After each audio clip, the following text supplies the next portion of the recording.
I love the Tongan people. They're so easy to love because they love you right back, and they show it. They usually show it first. You couldn't walk down the street in Seaside without being honked at by a friendly Tongan. They'd always wave to you, even if they weren't members of the church.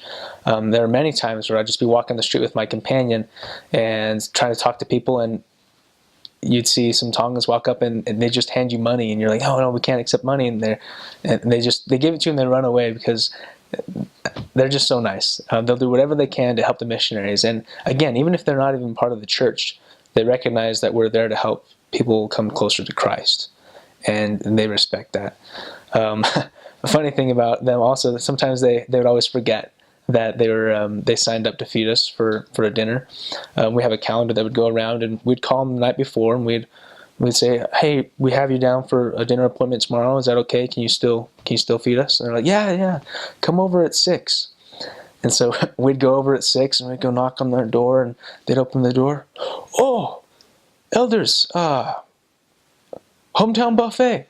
So we'd eat at the buffet 2 or 3 times a week when they signed up to feed us, and again, they would do anything for us. Something else I noticed that it kind of made me uncomfortable, but I mean, it's the culture.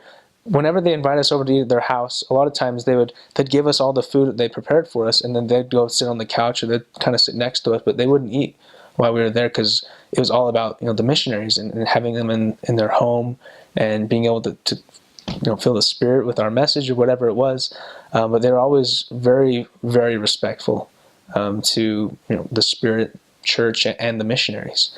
They'd give us the food, and they'd sit down. Oh, we'll eat later, they'd say, and we just eat. And sometimes I felt bad. We'd eat in front of them, and they'd just eat whatever we left.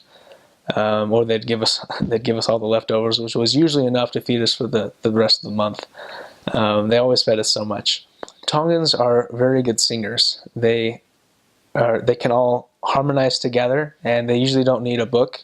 For sacrament meeting, the chorister will get up. They'll have a song picked out. He'll just start singing it, and he'll get about 3 or 4 words in, and then the entire congregation will join him, and it's just beautiful.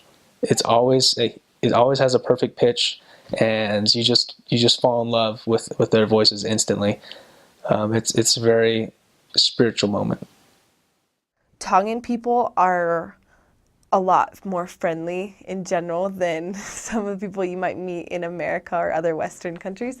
They just say hi to everybody, probably because they're all family and friends and neighbors. But whenever you see anybody on the road, no matter who they are, just say hi to them, and they'll say hi to you, and that is just a norm.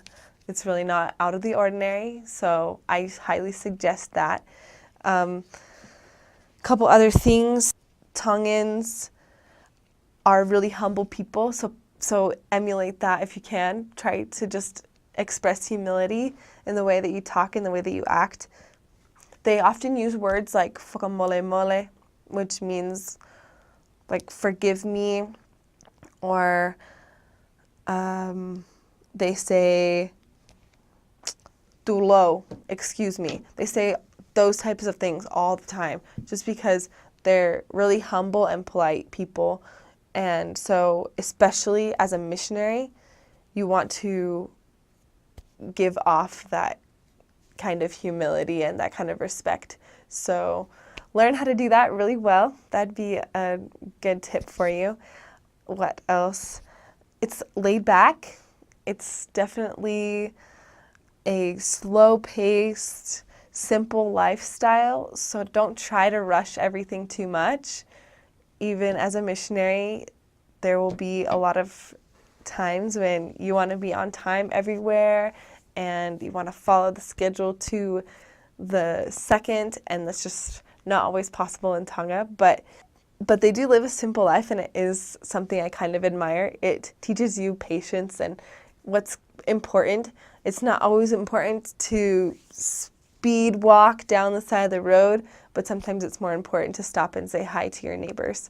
And I think that's definitely part of the Tongan culture. And the sooner that, it would have been better if I had learned that sooner, let's just say that. Another funny one, which is probably pretty obvious, is that food is a big part of life. It's what they do every day. Every day is, going out to the little gardens and farms and cultivating food, going out to the ocean and fishing for food, and a lot of jokes. And the main topic of conversation is food. So if you pick up on that and incorporate that into your language study, that's probably going to be really helpful.